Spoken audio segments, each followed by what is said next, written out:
हरे कृष्ण कृष्ण कृष्ण हरे हरे, हरे राम राम राम हरे हरे। आज हम लोग श्री परम गुरुदेव भक्ति प्रज्ञान केशव गोस्वामी महाराज जी के चरित्र का गुण कीर्तन करने का प्रयास करेंगे। कल हमने बताया था कि परम गुरुदेव का अधिकतर समय जब श्रील प्रभुपाद इस जगत में प्रकट थे, परम गुरुदेव का अधिक समय किन कार्यों में जाता था? मामला, मुकदमा, कोर्ट कचहरी, जमीन, इन सब कामों में जाया करता। और उस विषय में हम लोगों ने कल एक प्रसंग भी सुना था कि उस पर किसी ने शिकायत भी की थी परम गुरुदेव की। लेकिन ये जो दृष्टिकोण है, कल हमने बताया था, एक स्थूल दृष्टिकोण होता है, एक सूक्ष्म, एक बाह्य दृष्टिकोण, एक आंतरिक दृष्टिकोण। तो श्रील परम गुरुदेव को श्रील प्रभुपाद ने इस सेवा में क्यों सौंपा, ये सेवा कार्य क्यों प्रदान किया? ऐसा प्रतीत होता है जैसे प्रभुपाद को पता है कि इनकी नित्य सेवा क्या है। एक प्रसंग मिलता है परम गुरुदेव के जीवन में, उससे ये बात पता चलती है। एक बार की बात है कि कृष्ण नगर में एक धर्म सभा आयोजित हुई। उस सभा में बड़े वकील, बैरिस्टर, न्यायाधीश और बड़े बड़े शिक्षित और संभ्रांत लोग उपस्थित थे। उस सभा में बहुत सारे विचारपूर्ण भाषण चल रहे थे। तो एक सेवा मुक्त यानी रिटायर्ड वकील ने वक्तव्य दिया। उनको इस जीवन की दुर्लभता का एहसास हुआ और वो अपने जीवन को व्यर्थ गंवाने के लिए खेद प्रकट करने लगे। वो कहने लगे, मैंने सारा जीवन मामला मुकदमा में व्यर्थ ही गंवा दिया। जैसे कि श्री प्रहलाद महाराज कह रहे हैं अपनी शिक्षा में, तत्प्रयासो न कर्तव्यो यत् आयुर्व्यः परम सुखम ऐन्द्रियकम दैत्या देह योगेन देहिनाम सर्वत्र लभ्यते दैवात यथा दुखम अयत्नतः। कोई व्यक्ति दुख प्राप्त करने के लिए प्रयास करता है? कोई चाहता है कि मैं दुखी हो जाऊं और दुख प्राप्त करने के लिए बहुत सारी चेष्टा करेगा? ऐसा कभी देखा क्या? नहीं देखा गया। लेकिन फिर भी दुख अपने आप ही आ जाते, बिना चेष्टा किए ऑटोमेटिक आते। कभी जो 3 प्रकार के दुख बताए गए हैं, आदि भौतिक, आदि दैविक और आध्यात्मिक प्रकार के, 3 तापों में से कोई ना कोई हर समय थोड़ा बहुत रहता ही रहता है, अपने आप ऑटोमेटिक, बिना प्रयास किए। इसी प्रकार से प्रहलाद महाराज कह रहे हैं, सुखम ऐन्द्रियकम दैत्या, वो भी दैवात सुख भी वैसे ही मिलता है। हम लोग कई बार चेष्टा करते हैं, सोचते हैं कि हमने बहुत पढ़ाई कर ली इसलिए इंजीनियर बन गए, तो सुख प्राप्त करने के लिए इतनी चेष्टा की इसलिए सुख मिल गया। तो बहुत से लोग पढ़ाई करके तो रिक्शा भी चलाते हैं, मजदूर भी बनते हैं। तो क्या उन्होंने मजदूर बनने के लिए पढ़ाई करी थी? अगर हम सोचें कि हम मेहनत करने से ही सुख प्राप्त हो जाएगा तो ये जरूरी नहीं है। मेहनत किया, नौकरी लगी, एक्सीडेंट हुआ, मर गए। होता है कि नहीं होता है ऐसा? अखबार में कुछ दिन पहले ही पढ़ा था हमने, नेशनल लेवल के 6 पहलवान जा रहे थे, एक्सीडेंट हुआ, 6 के 6 मर गए। नेशनल लेवल के चैंपियन थे। तो ये कोई आवश्यक नहीं है कि तुम मेहनत करोगे तो ही सुख मिल जाएगा। दूसरी ओर बिना मेहनत किए जैसे दुख मिलता है, उसी प्रकार बिना मेहनत की सुख भी मिलता है, क्योंकि सुख और दुख तो प्रारब्ध के वशीभूत है। हम जो ये कर्म कर रहे हैं, ये इस जन्म में सुख और दुख नहीं मिल रहा है, उसके फलस्वरूप हम लोग ऐसा इंटरप्रेट करते हैं कि हाँ, हमने पढ़ाई की इसलिए इंजीनियर बन गए, हमने पढ़ाई की इसलिए IAS बन गए। क्योंकि बहुत सारे पढ़ाई करने वाले वो नहीं बन पाते। एक एग्जाम में 100 वैकेंसी निकलती है, बैठते तो 1 लाख लोग हैं, तो 100 लोग बने, बाकी 99,900 वो कहाँ गए? उन्होंने तो मेहनत करके क्या असफलता पाने के लिए मेहनत की थी। होता है कभी ऐसा? ये सब पूर्व संस्कारों के अनुसार हमारा, इसी को कहते हैं प्रारब्ध। तो प्रारब्ध के कारण हमको सुख और दुख प्राप्त होते हैं। इसीलिए प्रहलाद महाराज क्या कह रहे हैं, तत्प्रयासो न कर्तव्य यत आयुर्व्यय परम। उसके लिए प्रयास करने की जरूरत नहीं है, ये तो आयुर्व्यय है, समय नष्ट क्यों कर रहे हो। इसलिए क्या करो, ततो कुशलम यजेत, क्या है, ततो कुशलम क्षेमाय भयम आश्रिता। जो कुशल व्यक्ति है, बुद्धिमान व्यक्ति है, वो क्या करता है, भयपूर्वक अपने क्षेम के लिए प्रयास करता है। भयपूर्वक अर्थात अरे मैं मर जाऊंगा, सारा जीवन व्यर्थ कमा दिया, थोड़ा भजन तो कर लूं, अगले जन्म के लिए क्या कमाया, पैसा धन दौलत स्त्री माता पिता दुकान मकान सब तो यही रह जाएगा। तो भयपूर्वक कब मेरी प्राण निकल जाएंगे कुछ पता नहीं, चलो थोड़ा भजन कर लें, साधु संग कर लें। यही कह रहे हैं, जब तक शरीर में शक्ति है, जब तक पौरुष है, तब तक वो भयपूर्वक इस प्रकार से अपने कल्याण का उपाय कर लेते हैं बुद्धिमान लोग। तो इस व्यक्ति को भी इसी बात की अनुभूति हुई कि हरिभजन नहीं करने से मेरा जन्म विफल चला गया। जिस हरिभक्ति के द्वारा मनुष्य जीवन सफल हो सकता है, उससे मैं बहुत दूर रहा और अब इंद्रियां शिथिल हो गई, बुढ़ापे में रिटायर हो गया, 60 के ऊपर, अब न परिक्रमा कर सकते हैं, न धाम के दर्शन करने के लिए जा सकते हैं, चुपचाप एक स्थान पर पड़े रहो। अब क्या करूं मैं, मृत्यु कभी भी आ सकती है, अब कुछ समझ में नहीं आता कि मैं क्या करूं। और इस प्रकार से अपनी दीनता प्रकाशित करते हुए वैष्णवों के चरणों में प्रार्थना की कि मेरा जीवन तो मूर्खता के कारण व्यर्थ चला गया, अब आप लोग मेरे ऊपर कुछ कृपा करें कि अंतिम समय में भी थोड़ा बहुत हरि भजन साधु संग हो जाए। जब सभी वक्ताओं ने इस प्रकार से अपने अपने वक्तव्य दिए, अंत में परम गुरुदेव सभापति थे और उन्होंने ऐसा वक्तव्य प्रदान किया जिसके विषय में कोई कल्पना भी नहीं कर सकता, कल्पना भी नहीं कर सकता। यही है महाभागवतों के लक्षण। वो किस चीज को देख करके कौन सा दृष्टिकोण रखते हैं, इस बात को साधारण व्यक्ति अपनी बुद्धि के द्वारा कभी समझ नहीं सकता। जहां एक व्यक्ति मामला मुकदमा कोर्ट कचहरी के लिए अपने आप को धिक्कार कर रहा है कि मेरा जीवन व्यर्थ चला गया, वहां उसी विषय में परम गुरुदेव का क्या विचार है, इसको श्रवण करते हैं। परम गुरुदेव ने कहा कि सभी शास्त्रों का निगूढ़ तात्पर्य भगवत भक्ति से ही है, ये हम सभी लोग जानते ही हैं। और भगवत भक्ति में भी बहुत सारे स्टेप्स हैं, शांत भक्ति, दास्य भक्ति, सख्य वात्सल्य और मधुर रस की भक्ति। चित जगत में भी वैकुंठ है, फिर उसके ऊपर अयोध्या है, फिर द्वारका है, फिर मथुरा है, फिर ब्रज है। तो परम गुरुदेव ने इन सभी का तारतम्य बताते हुए वर्णन किया कि इसमें ब्रज भक्ति ही सबसे श्रेष्ठ है और ब्रजेंद्र नंदन कृष्ण वही रस की दृष्टि से सर्वोत्तम है और उनकी आराधना एकमात्र आराधना है। और उन्होंने श्लोक बताया श्री विश्वनाथ चक्रवर्ती ठाकुर द्वारा रचित आराध्यो भगवान ब्रजेस्तनय तद्धाम वृंदावन। और अंत में अपना प्रसंग कंप्लीट करने के बाद बताया कि जो हम लोग इस प्रकार से जड़ वस्तुओं में मामले मुकदमा की बात कर रहे हैं और उससे अपना जीवन नष्ट होने की बात कर रहे हैं, परंतु शास्त्र में भी मामला और मुकदमा की बात आती है। तो सभी लोग हैरान रह गए, शास्त्र में कौन सा कोर्ट केस हुआ, सुना है कभी? शास्त्र में कोई कोर्ट केस होता है? भक्ति के वो भी भक्ति जगत में। तो कह रहे हैं कि देखो कैसे परम गुरुदेव क्या बोल रहे हैं कि मामला मुकदमा करना भी भक्ति का बड़ा श्रेष्ठ अंग है। जो लोग मामला मुकदमा करना नहीं जानते उनके लिए भक्ति प्राप्त करना भी बड़े दूर की बात है।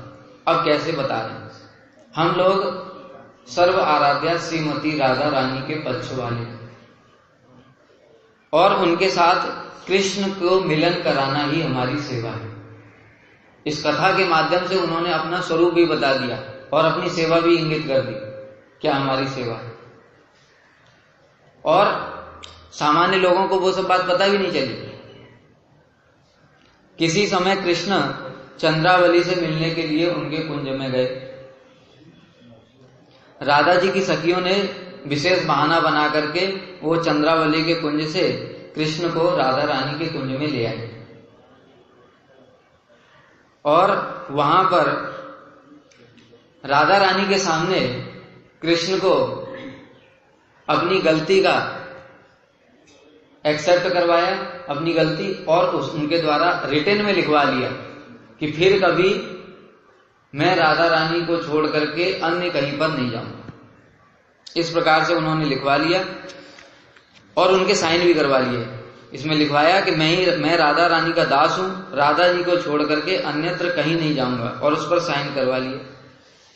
अब बता रहे हैं कि अपने स्वभाव से वशीभूत, जैसे भगवान ने बोला है गीता में, स्वभाव जेन कौन्ते निबद्ध स्वयं कर्मणा, कि प्रत्येक जीव अपने स्वभाव के वशीभूत होकर ही कर्म करता है। भगवान भी वैसे ही हैं, वो भी अपने स्वभाव के वशीभूत होकर ही कर्म कर रहे हैं। कैसे? चंद्रावली के कुंज में पहुंच गए, लिख करके दिया, साइन किया, सब कुछ है, लेकिन फिर भी स्वभाव के वशीभूत होकर के वहां चले गए। अब राधा रानी को ये बात पता चली, तो उसमें क्या हुआ कि राधा जी की सहेलियों ने, राधा जी की जो सखियां हैं, उन्होंने श्री कृष्ण के विरुद्ध कोर्ट में केस किया। कोर्ट कहां है? कचहरी कौन सी है? राधा रानी जज है। वहां पर जज बनी हुई है राधा रानी, और उनके पास में लिखित में एक कोर्ट केस हुआ कि कृष्ण, उसमें वो दिया गया प्रमाण कि कृष्ण ने इस प्रकार से स्व हस्ताक्षर युक्त उनका जो कागज था उसको दिखाया, पेश किया गया कि कृष्ण ने इस बात के लिए मना किया था, फिर से वही काम किया है, इसलिए कृष्ण अपराधी है। अब राधा रानी की सखियां गई वहां पर कुंज में से, चंद्रावली को कृष्ण जहां पर पहुंचे थे वहां पर उनको वो समन दिखाया, कोर्ट का समन, कि तुम्हारे नाम से ये समन है और तुमने ये अपराध किया है, इसलिए तुम्हें जज के सामने कोर्ट में पेश होना पड़ेगा। कृष्ण को पकड़ करके लाया गया। अब जैसे होता है अपराधी व्यक्ति हाथ जोड़ करके सिर झुका करके खड़ा रहता है, उसी प्रकार से कृष्ण भी खड़े हुए हैं। तो इस प्रकार से उनके जो वारंट हुआ, वारंट के बाद कृष्ण को राधा रानी के पास लेकर के आया गया और उन दोनों का मिलन हुआ। कराया किसने? सखियों ने। तो परम गुरुदेव बता रहे हैं कि इस प्रकार से कोर्ट केस के द्वारा भगवान की सेवा भी होती है। मानो परम गुरुदेव कहना चाहते हैं कि मैं ये जो इस जगत में सेवा कर रहा हूं, जो तुम लोगों को दिखाई देता है, मैं उसी भाव में आविष्ट होकर के करता हूं। लेकिन इस बाह्य वस्तु को लोग देखते हैं, लेकिन उनके आंतरिक भावों को कोई समझ सकता है क्या? महाभागवत कब किस विचारों में आविष्ट होकर के कौन सा कार्य कर रहे हैं? जैसे कल बताया था, परम गुरुदेव लिखते हैं कि प्रभुपाद ने तुम्हारे अंदर के अभिमान के पर्वत को भी गिरि गोवर्धन के रूप में दर्शन किया। लेकिन कोई और कर सकता है? नहीं कर सकता। हमारे गुरुदेव के जीवन में भी ऐसे ही घटना देखी जाती है कि किसी ने गुरुदेव से प्रश्न किया कि गुरुदेव आप रोज मॉर्निंग वॉक के लिए क्यों जाते हैं? तो गुरुदेव ने क्या बताया? विदेश में थे कि किसने कहा मैं मॉर्निंग वॉक के लिए जाता हूं? मैं तो प्रतिदिन सुबेरे उठ करके गिरिराज जी की परिक्रमा करता हूं। लेकिन क्या किसी को ये बात दिखाई दे रही है कि वो गिरिराज जी की परिक्रमा कर रहे हैं? वो तो अमेरिका में बैठे हुए हैं, ह्यूस्टन में। दिखाई दे रही है? हम क्या महाभागवत के आंतरिक चित्त वृत्ति को समझ सकते हैं? उनके आंतरिक मनोभावों को समझने की सामर्थ्य है? वो एक महाभागवत में ही हो सकती है। बाकी कोई भी दूसरा व्यक्ति देखेगा तो उसको क्या दिखेगा? बाह्य दृष्टिकोण। गुरुदेव मॉर्निंग वॉक के लिए समुद्र के किनारे टहलने गए और गुरुदेव जब लौट करके आए, उनके लिए तो गिरिराज जी की परिक्रमा हो गई और उनके लिए हो गया मॉर्निंग वॉक, कि शरीर स्वस्थ रहे, इसलिए गुरुदेव समुद्र के किनारे टहलने जाते हैं। यही है, एक व्यक्ति जो आत्म धर्म में प्रतिष्ठित होता है और एक जड़ धर्म में प्रतिष्ठित होता है, उन दोनों के बीच में कितना बड़ा भेद है। आत्म धर्म में जो व्यक्ति प्रतिष्ठित है वो सदैव, जैसे श्री रूप गोस्वामी पाद जी ने बताया, सेवा साधक रूपेण सिद्ध रूपेण चाहती। सिद्ध रूप से वो क्या करता है, अपनी जो सिद्ध देह के द्वारा जो उनकी राधा गोविंद की सेवा है वो करता है। और साधक रूप से क्या करता है, हरि नाम कर रहा है, परिक्रमा कर रहा है, मठ में सेवाएं कर रहा है, इस प्रकार से देखा जाता है। तो मानो कि गुरुदेव, परम गुरुदेव इस बात को इंगित कर रहे हैं कि देखो मैं ये जो कोर्ट कचहरी, कोर्ट मुकदमा इत्यादि करता हूं, ये बाह्य इन सब चीजों के लिए नहीं है, ये तो मेरा सिद्ध स्वरूप में हमारी ये सेवा है नित्य। लेकिन कोई इस व्यक्ति को, इस बात को समझ नहीं सकता। इस प्रकार से श्रील रूप गोस्वामी पाद जी के जीवन में भी एक घटना देखी जाती है। जब रूप गोस्वामी पाद एक दिन कुसुम सरोवर की लीला को दर्शन कर रहे थे। कुसुम सरोवर की क्या लीला है कि राधा रानी पुष्प चयन के लिए सखियों के साथ गई हुई, एक पेड़ की डाल को ऐसे एक हाथ से पकड़ करके और दूसरे हाथ से पुष्प चयन कर रही। कृष्ण को पहले से ही पता था। कृष्ण ने क्या किया, जिस डाल पर थे राधा रानी वो पुष्प चयन कर रही थी, उसी डाल को अपने पैर से थोड़ा झुका रखा, छिप करके, और वहां से एकदम से उन्होंने क्या किया, वहां से उछल करके नीचे कूद गए। तो वो डाल ऊपर उठ गई। डाल ऊपर उठ गई तो एक हाथ जो राधा रानी पकड़े हुई थी तो वो डाल से लटक गई। तो कृष्ण ने पीछे से आकर के वो कहने लगी, जैसे कहते हैं ना हम कहीं लटक गए, बचाओ बचाओ। तो कृष्ण ने आकर के पीछे से पकड़ लिया, गोद में उठा लिया। तो सारी सखियां हंस करके तालियां बजाने लगी और रूप गोस्वामी पाद इसी को अपने दर्शन कर रहे हैं, भावों में आविष्ट होकर के इस लीला के दर्शन कर रहे हैं। दर्शन करते ही सभी सखियां जैसे ही हंस रही थी तो रूप गोस्वामी पाद भी हंसने लगे, क्योंकि वो तो रूप मंजरी है। जब उनको देख करके हंसने लगी, उसी समय वहां पर एक वैष्णव जा रहे थे, खंज कृष्णदास, और रूप गोस्वामी पाद जी की आंखें तो बंद हैं और वो तो लीला का चिंतन कर रहे हैं, उसमें हंस रहे हैं। और वो खंज कृष्णदास एक पैर से लंगड़े थे, हैं? एक पैर खराब था उनका। तो वो सोच रहे हैं कि ये मेरे ऊपर हंस रहे हैं, और मन में विचार कर लिया कि देखो इतने श्रेष्ठ वैष्णव हैं लेकिन फिर भी मेरे बाह्य शरीर को देख करके हंसते हैं। उनको बहुत खराब लगा, उनका मन खराब हो गया। अब यहां पर विचार करने वाली बात है कि खंज कृष्णदास जैसे व्यक्ति क्या वो रूप गोस्वामी के आंतरिक मनोभावों को समझने में समर्थ है? नहीं है। वो केवल उनकी बाह्य क्रिया को देख रहे हैं कि ये हंस रहे हैं और सामने मैं ही हूं और कोई है नहीं, मेरे ऊपर ही हंस रहे हैं। लेकिन रूप गोस्वामी पाद क्या कर रहे हैं, तो साक्षात लीला में प्रवेश है उनका। तो इस प्रकार से वैष्णवों की बाह्य क्रिया मुद्रा को देख करके कभी भी उनके आंतरिक जो मनोभाव हैं उनको हम समझ नहीं सकते, और यही कारण है हम अपराध कर देते हैं। किसी वैष्णव ने किस लिए क्या क्यों किया, क्या हम ये समझ सकते हैं? नहीं समझ सकते। इसलिए बार बार साधकों को सचेष्ट किया जाता है कि दूसरे के दोष मत देखो, क्योंकि कोई व्यक्ति किस भाव से कौन सा कार्य कर रहा है हम कैसे समझ पाएंगे। शास्त्रों में बार बार वर्णन है कि बड़े बड़े देवता भी वैष्णवों की क्रिया मुद्रा को समझने में असमर्थ हैं, और हम तो कुछ भी नहीं है, बद्ध जीव सारे अनर्थों से युक्त हैं। तो इस प्रकार से परम गुरुदेव का ये वैशिष्ट दूसरा, ये हम क्यों बात बता रहे हैं कि जहां पर एक परम गुरुदेव की एक छवि थी, आचार्य सिंह रूपिणे। आचार्य सिंह रूपिणे क्यों कहा जाता था उनको? उसके बहुत सारी कारण हैं। उन्होंने आचार्य लीला को प्रकाशित किया, उन्होंने मायावाद का खंडन किया, उन्होंने प्रभुपाद की भाव विचारधारा में जो लोगों ने अपनी टीकाएं लगाना शुरू कर दिया था उन लोगों का विरोध किया, उन्होंने स्मार्ट लोगों का विरोध किया, और इस प्रकार से कितने सारे उनके कार्य हैं। इसलिए उनको आचार्य सिंह रूपिणे, निर्भीक, निडर। परंतु दूसरी ओर उनका क्या पक्ष है, इस बात को कोई नहीं समझ सका।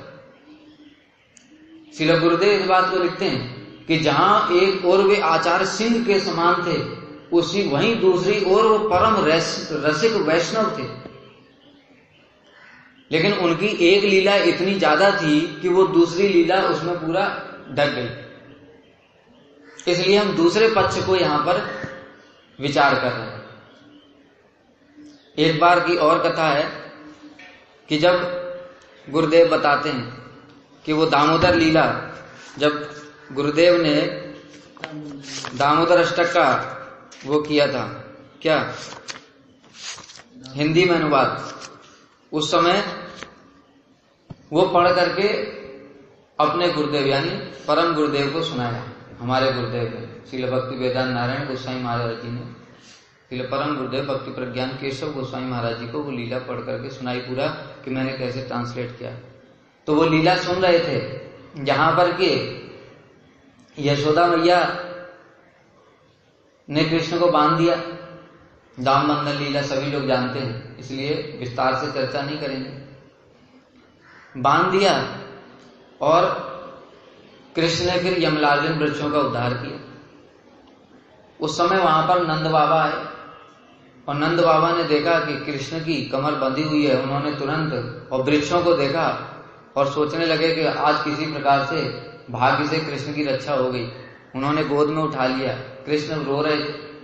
नंद बाबा ने पूछा किसने बांधा? सभी बच्चों ने कह दिया मैया ने बांधा। अब कृष्ण बात करने को राजी नहीं है, कहते मैं मैया के पास नहीं रहूंगा। तो जो रोहिणी मैया उन्होंने पूछा कि फिर तू किसके पास रहेगा? तो कहते मैं नंद बाबा के पास रहूंगा। कहते खाना किसके साथ खाएगा? कि नंद बाबा के साथ खाऊंगा। जो कि सब मना कर दिया। तो मैया से बात नहीं करेगा? नहीं करूंगा। उनकी गोद में भी नहीं जाएगा? नहीं जाऊंगा। किसके पास सोएगा? बाबा के पास सोऊंगा। पूरा एकदम आज कृष्ण बहुत गुस्से में। तो उसी समय रोहिणी माता ने कहा कि अगर तेरी मैया मर गई तो जैसे ही ऐसे बोला तो कृष्ण तो फूट फूट करके रोने लगे और तुरंत मैया मैया कह करके मैया की गोद में चले गए। वो देख करके मैया भी रोने लग गई और कृष्ण को गले से लगा लिया। मैया रो रही हैं, कृष्ण भी रो रहे हैं, देखकर नंद बाबा भी रो रहे हैं, रोहिणी माता रो रही, जितने भी लोग थे वो सब क्रंदन करने लगे। और इसको सुनते सुनते परम गुरुदेव भाव में आविष्ट हो गए और आविष्ट होकर के ऐसे फूट फूट करके रोने लग गए। उनके अंदर अष्ट सात्विक, गुरुदेव सीधे सीधे लिखते हैं, उनके अंदर अष्ट सात्विक विकारों के दर्शन किए। कहां एक और बाह्य रूप से वो आचार्य सिंह की लीला प्रकट करते हैं, निर्भीक निडर। कैसे निडर थे? एक बार की कथा हम सुन रहे थे कि एक बार परम गुरुदेव जो यात्रा के लिए ले जाया करते थे लोगों को, तो उस समय एक पूरी बोगी बुक की जाती थी ट्रेन की, कंपार्टमेंट।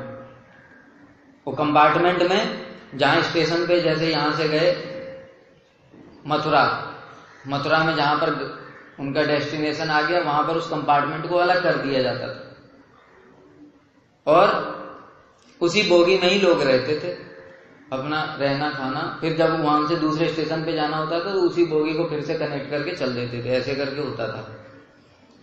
तो उस समय चाइना का वार हुआ, 1961-62 की बात है। चाइना से युद्ध हुआ था, सारी ट्रेनें कैंसिल हो गई। कलकत्ता में ट्रेन पहुंची थी और ये वर्णन आया, पता चला, इंफॉर्मेशन हुई कि ये बोगी भी कैंसिल करने वाले हैं। तो परम गुरुदेव, वहां पर आर्मी वाले थे, चारों तरफ मिलिट्री लगी हुई थी, निर्भीक निडर होकर के वहां पर उनके सामने पहुंच गए। रेलवे के ऑफिसर थे, आर्मी के लोग थे। और ये घटना कौन बताया, किसने बताया पता है? श्रील त्रिविक्रम गोस्वामी महाराज जी ने ये घटना बताई। एक बार क्या कि अमल प्रभु और बहुत सारे वैष्णव लोग थे, वो श्रील त्रिविक्रम गोस्वामी महाराज जी के पास गए और उनसे जिज्ञासा की कि महाराज जी, हमारे गुरुदेव ने परम गुरुदेव के गुणगान कीर्तन किया, ग्रंथ प्रकाशित किया, श्रील वामन गोस्वामी महाराज जी ने बहुत कुछ गुणगान किया, लेकिन आपने कभी कोई इस प्रकार का कुछ ग्रंथ इत्यादि प्रकाशित नहीं किया परम गुरुदेव की महिमा के विषय में। अगर आपका कोई अनुभव हो तो आप हमको बताइए। तब श्रील त्रिविक्रम गोस्वामी महाराज जी ने ये अनुभव बताया कि मेरे गुरुदेव कैसे निर्दल निर्भीक, क्यों उनको आचार्य सिंह कहा जाता था, मिलिट्री वालों के सामने जाकर ही गरजने लगे। कहते हैं कि तुम क्या सोच रहे हो, तुम इस प्रकार से युद्ध जीत लोगे, बंदूक से, जन से, धन से? जब तक धर्म मार्ग में तुम लोग बाधा देते रहोगे, तुम लोग कभी भी युद्ध कोई जीत नहीं सकते। महाभारत का इतना बड़ा युद्ध था, कौरवों की 11 छावनी सेना थी, पांडवों की 7 ही थी। कौरव सब प्रकार से कितने श्रेष्ठ थे, लेकिन अंत में विजय किसकी हुई? पांडवों की, क्योंकि धर्म युद्ध कर रहे थे। और हम यहाँ पर भक्ति के लिए आए हैं और तुम लोग हमारा ये ट्रेन कैंसिल कर देना चाहते हो। इस प्रकार से जब परम गुरुदेव गरजने लगे तो वहां पर लोग भी हैरान रह गए और उन्होंने फिर उसको कैंसिल नहीं किया। उनकी जो ट्रेन थी उसको जोड़ करके जहां उनको जाना था वो वहां पर पहुंचा दिया।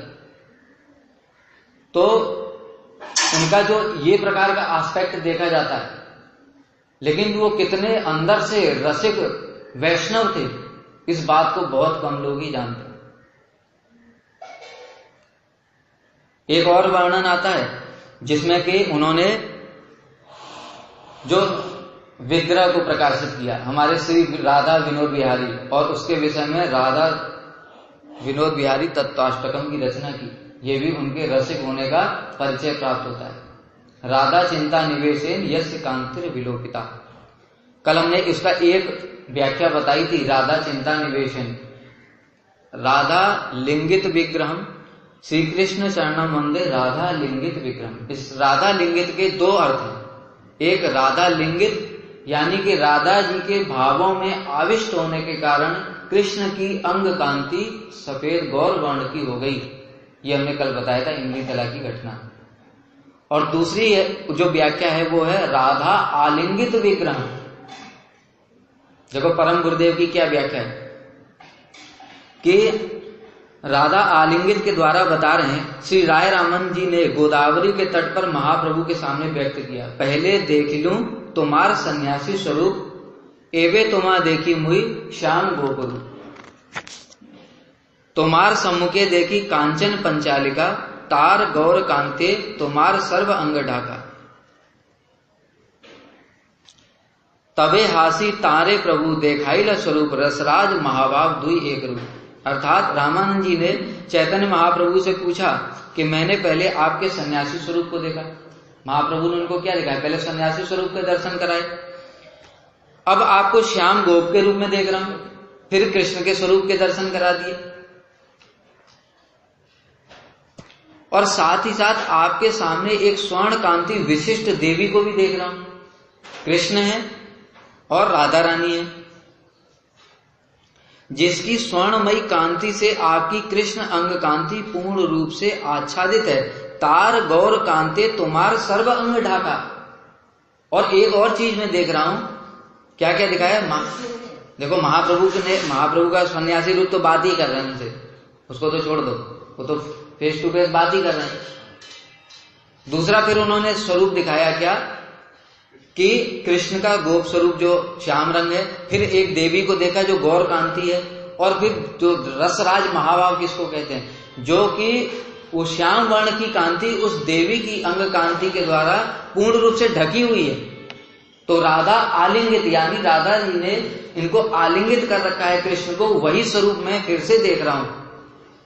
मतलब 2 स्वरूप देखेंगे, एक बार देखेंगे कृष्ण राधा रानी और कृष्ण अलग, देखेंगे और मिलेंगे। हाँ, तभी तो बता रहे फिर, तब आगे बता रहे, इतना सुनते ही तबे हासी तारे प्रभु दिखाइला स्वरूप। तब महाप्रभु ने एक सन्यासी स्वरूप दिखाया, कृष्ण का स्वरूप दिखाया, राधा रानी का स्वरूप दिखाया, फिर उनके साथ में एक और स्वरूप दिखाया। तब तबे हासी तारे प्रभु दिखाइला स्वरूप, रसराज महाभाव दुई एक रूप। तब महाप्रभु ने वो तीसरा स्वरूप दिखाया जिसको रसराज महाभाव कहते हैं, जिसमें कृष्ण राधा रानी के भाव और अंग कांति के द्वारा पूरा आलिंगित है। इसी तो कहते हैं, समझ में आया? सन्यासी थे तो बात ही कर रहे, फिर उन्होंने कृष्ण स्वरूप दिखाया और राधा रानी का स्वरूप दिखाया, फिर वो एक स्वरूप और देख रहे हैं जिसमें कि उनको ऐसा प्रतीत हो रहा है कि राधा रानी ने पूरा उनको आलिंगित कर रखा है। और उनकी अंग कांति कृष्ण की वो ढक गई है। तब उन्होंने उनको रसराज महाभाव जो कि चैतन्य महाप्रभु का स्वरूप है वो उसको पूरा साक्षात रूप से दिखाया, ऐसे प्रकट करके कि दोनों एक होकर के कैसे रसराज महाभाव रूप चैतन्य महाप्रभु के रूप में प्रकाशित हुए, वो स्वरूप दिखाया। पहले तो अलग अलग तीनों को दर्शन कर रहे थे ना, अब इन्होंने पूरा रसराज महाभाव स्वरूप। तो जैसे ही गौर कांति विशिष्ट कृष्ण स्वरूप में रसराज महाभाव रूप के दर्शन किए, रामानंद राय उस अपूर्व रूप माधुरी को देख करके आनंद से मूर्छित हो गए। उनके अंदर अष्ट सात्विक विकार प्रकट हो गए, और लास्ट अष्ट सात्विक विकार में क्या होता? मूर्छा। इतने भाव में आविष्ट हो गए कि उस स्वरूप को देखने के साथ साथ वो मूर्छित हो गए। यही है कि श्रीमती राधिका के आलिंगन से कृष्ण की श्याम कांति पूर्ण रूप से आच्छादित हो गई है और राधा जी की अंग कांति प्रकाशित हो रही है। इसको कहते हैं राधा आलिंगित विग्रहम। किस प्रकार से परम गुरुदेव का रस तत्व में प्रवेश था, ये बात बहुत कम लोग जानते हैं। सिद्धांत तत्व में तो प्रवेश था ही था, इसके आगे अब तो समय हो गया है, कल फिर उनके सिद्धांत वैशिष्ट को जानेंगे कि अन्य अन्य भी जो आचार्य हैं, जो प्रभुपाद के पार्षद हैं, उनकी अपेक्षा भी परम गुरुदेव का सिद्धांत में भी कितना गूढ़ प्रवेश था, गंभीर प्रवेश था। एक और मैं रस तत्व की बात को बता देता हूं कि एक बार परम गुरुदेव ने कथा बोलते बोलते बोला कि वास्तव में जो ब्रज देवियां हैं वही मधुर रस की उपासिका हैं, लेकिन जो द्वारका की महिषियां इत्यादि हैं वो तो दासियां मात्र हैं। तो गुरुदेव तो बड़े आश्चर्य में पड़ गए, अरे गुरुजी ने ये क्या बोल दिया। तो फिर उन्होंने गुरुजी से प्रश्न किया कि गुरुदेव सभी शास्त्रों में तो लिखा है कि जो महिषियां हैं वो तो मधुर रस की भक्त हैं, हम लोग भी जानते हैं कि नहीं ये बात। जो कृष्ण की पत्नियां हैं वो कोई दासियां हैं, दास्य रस, वो तो मधुर रस है। तो फिर आप ये क्या कह रहे हैं? तब गुरुदेव ने देखो भाव के अनुसार उस बात को समझना पड़ेगा कि वो किस भाव में आविष्ट होकर के कौन सी बात बोल रहे हैं। एक जो बताया, एक रिलेटिव, एक एब्सोल्यूट। तो वो परम गुरुदेव ने उसको सामंजस्य करते हुए बताया कि देखो कि जो द्वारका की महिषियां हैं वो यद्यपि मधुर रस की हैं भक्त, लेकिन उनके अंदर ऐश्वर्य भाव प्रधान है। ऐश्वर्य भाव जहां पर हो जाता है वो दास भाव में ही आ जाता है। हनुमान जी क्या है? हनुमान जी दास रस के भक्त हैं। क्यों? क्योंकि उनके अंदर राम के प्रति ऐश्वर्य है। कृष्ण, और वो उदाहरण दिया कि जैसे ही कृष्ण ने एक बार रुक्मिणी देवी से कुछ हास परिहास करने के लिए कहा, इच्छा की, तो उनके मन के भावों को वो समझ ही नहीं सकी। कृष्ण ने मजाक में कह दिया कि मुझ जैसे ग्वाले से तुमने क्यों विवाह कर लिया, तुम्हारे पास तो इतना अच्छा शिशुपाल का रिश्ता आया था। और शिशुपाल जरासंध का पुत्र है, जरासंध पूरे भारत का सम्राट था, मगध देश का राजा था, सारे राजा उसके अधीन थे, तो मुझ जैसे ग्वाले से शादी क्यों कर ली। इतना सुनते ही रुक्मिणी देवी वहीं मूर्छित होकर के गिर पड़ी। ये क्या है? ये मधुर रस है। यही बात अगर कृष्ण गोपियों को बोलते तो क्या गोपियां करती? मूर्छित हो जाती, उनको 100 गालियां और सुना देती। और सुनाया भी, सुनाया। रासलीला के समय में कृष्ण ने बंसी बजाकर गोपियों को बुला लिया, और बुलाने के बाद कहते हैं, अहो गोपियों, तुम यहां पर आई क्यों? इतनी रात को अपने पुत्र परिवार ये सब परिजन सब छोड़ करके, क्या तुम्हें ये जंगल का भी भय नहीं? अच्छा लगता है तुम इस वन उपवन की शोभा देखने के लिए आई हो, तो अच्छा है, चलो देख लिया, जाओ। मजाक कर रहे थे। तो गोपियों ने इतनी खरी खोटी सुनाना शुरू किया उनको कि पहले तो बुला लेते हो, फिर उसके बाद इस तरीके की हमसे बातें करते हो, तुम्हें शर्म नहीं आती? 100 सुना दी। ये है मधुर रस। लेकिन जहां पर ऐश्वर्य भाव प्रदान है वहां पर क्या हो जाता है? वहां पर दास्य भाव आ जाता है। दास्य भाव का सदैव संभ्रम, गौरव बुद्धि रहती है, कहीं मेरे स्वामी रुष्ट ना हो जाएं, इसलिए इसको शुद्ध मधुर रस नहीं कहा जा सकता। किस प्रकार से परम गुरुदेव का रस तत्व में प्रवेश था, और उनका जो सिद्धांतिक जो वैशिष्ट है उसकी फिर हम लोग कल चर्चा करेंगे। वाञ्छाकल्पतरुभ्यश्च कृपा सिन्धुभ्येव च पतितानां पावनेभ्यो वैष्णवेभ्यो नमो नमः।